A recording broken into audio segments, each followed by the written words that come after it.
That is well. Now that we are all present, let us speak of our plan. Thus far, we have vanquished 4 Light Wardens, restoring night to much of Norvrand.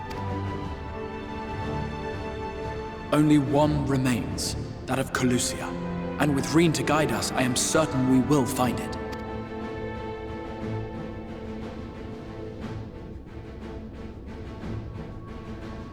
We're so close now. If we can just take care of this one last Warden, we'll rob the Sin Eaters of their final foothold and drive them out of Norvrand once and for all. It will be a new beginning for the First, a chance for the people to rebuild their world. In short, a prize worth fighting for.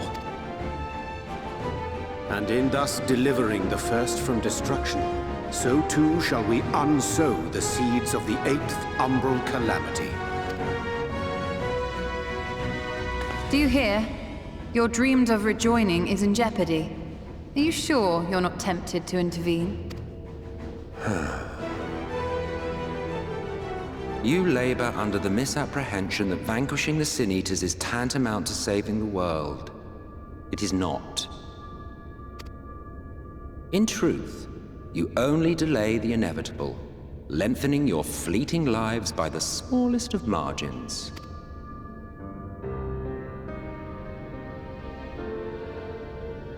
Twould be churlish of me to deny you this small concession, close as we've become. Foolish and misguided though you are not without charm. Each and every one of you is possessed of a noble heart. When the weak want for succor, you do not hesitate to provide it. Alas, your nobility is short-sighted. You think only of the problem in front of your nose.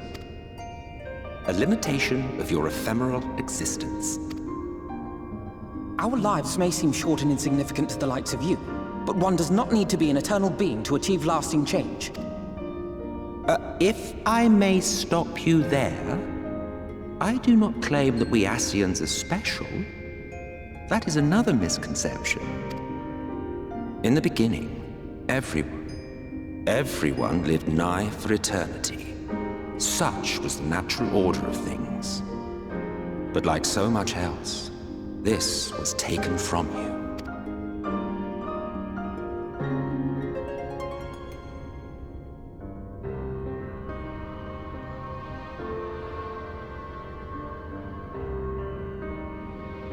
You won't object if I borrow your plaything?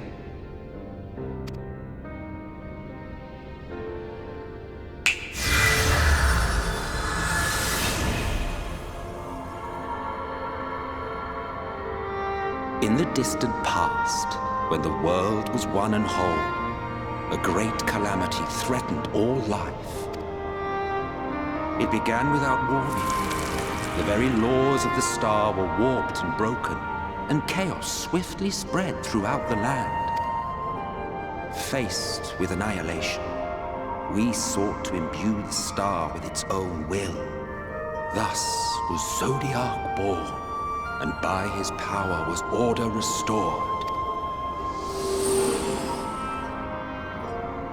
Ere long, however, thankless fools began to fear that Zodiac's might was too great, and so they conjured another to keep him in check. Your own dear Hydaelyn.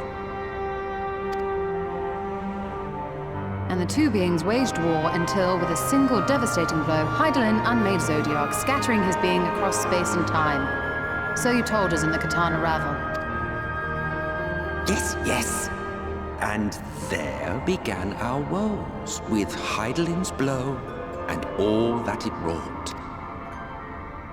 As a counterbalance to Zodiac, Hydaelyn was created with the power to enervate her foe. This singular ability strikes not at such banal things as flesh, but everything that defines the target, diluting its existence.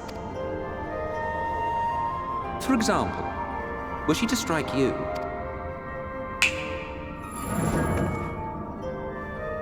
two individuals, identical in appearance yet reduced in all respects. Strength, intelligence, the soul itself, all is halved.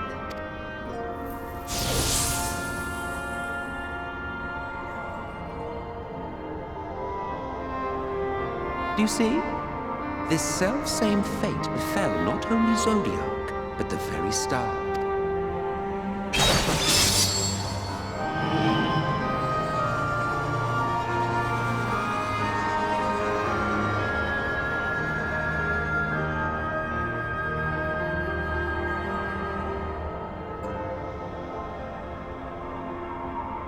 Only 3 were fortunate enough to escape the Sundering, me being one of them.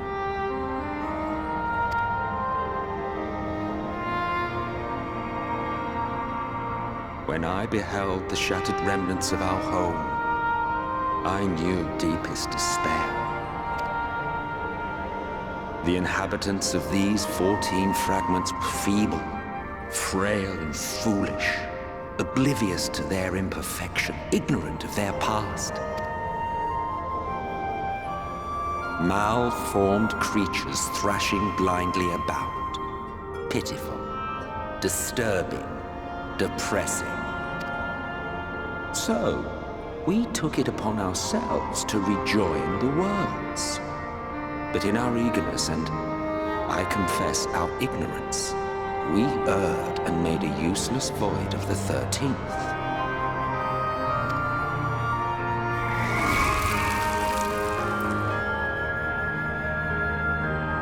It was only afterwards that we discovered a connection twixt source and shard.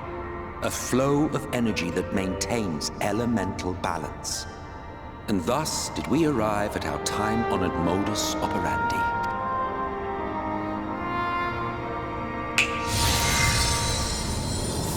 From a purely Ascian standpoint, it could be said that what you seek to do is only logical. But that would be to ignore the immeasurable destruction wrought with each rejoining. You have murdered millions, and this we cannot condone. By your fragmented existence, you continue to give rise to tragedies far crueler than any calamity.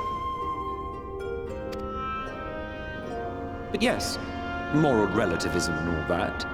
Case in point, I do not consider you to be truly alive, ergo, I will not be guilty of murder if I kill you.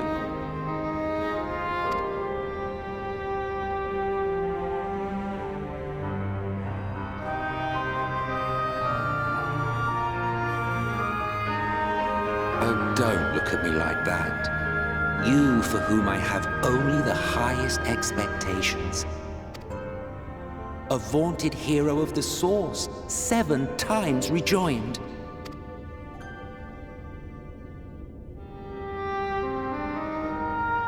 Long have I awaited one who might brave a path of lesser tragedy.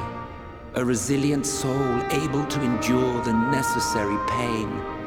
I dare to hope that my wait is over. So, finish your task and slay the Light Warden. Make proof of your usefulness, and then we may speak again.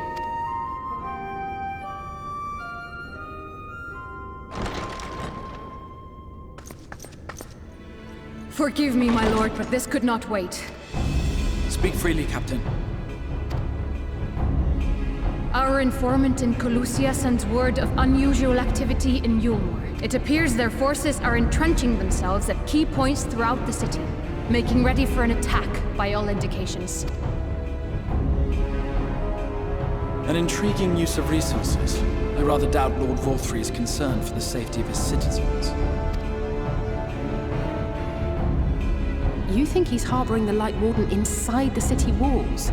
Even if he does have some means of controlling the Sin Eaters, wouldn't that be a little risky? Risky or not, if there is even a chance the Warden is hiding there, we will need to act fast. The longer we wait, the better prepared the Yulmorans will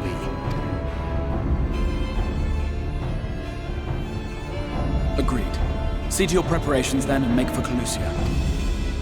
God's willing, this hunt will be the last. Let us see it through to the end.